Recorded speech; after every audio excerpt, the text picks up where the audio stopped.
की सूबाई anti corruption court में नस्ला टॉवर की जमीन की गैर कानूनी अलॉटमेंट का केस है। अदालत ने साबिक DG Sindh Building Control Authority की जमानत की दरख्वास्त पर फैसला महफूज सुना दिया है। अदालत ने मुल्जिम मंजूर कादिर की अबूरी जमानत मनसूख कर दी है। जमानत मनसूख होने के बाद एंटी करप्शन हुकाम ने मंजूर कादिर को हिरासत में ले लिया है। मंजूर कादिर का मुकदमे में अबूरी जमानत पर पहले से थे, जिनकी अब अबूरी जमानत मनसूख कर दी गई है। इस हवाले से मजीद तफसीलात जानते हैं नुमाइंदा ABN न्यूज़ कराची से अली हसन। जी अली सर, आगाह कीजिएगा। जी, सूबाई एंटी करप्शन कोर्ट में नस्ला टावर की जमीन की गैर कानूनी अलाटमेंट से मुतल्लिक मुकदमे में साबिक DG general Sindh Building Control Authority Manzoor Qadir काका की अबूरी जमानत की ये दरख्वास्त पर समाअत थी।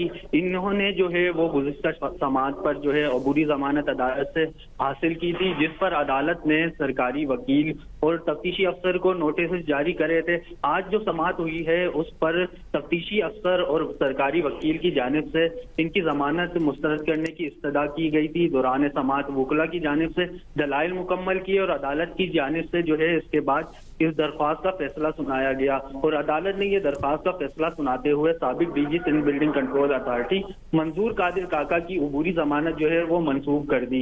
इनकी जमानत मनसूख होने के बाद एंटी करप्शन हुकाम ने इन्हें हिरासत में लिया और जो है वो अब वहां से अदालत से रवाना हो गए हैं इनको अदालत से लेकर।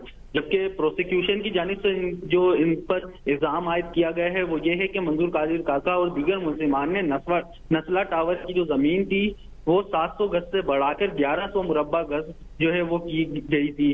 जबकि मुल्जिमान की जानिब से सिंध बिल्डिंग कंट्रोल अथॉरिटी से सरकार की जमीन का जो गैर कानूनी नक्शा था वो भी पास करवाया था। ये जो कार्रवाई हुई थी वो सुप्रीम कोर्ट की हिदायत पर की गई थी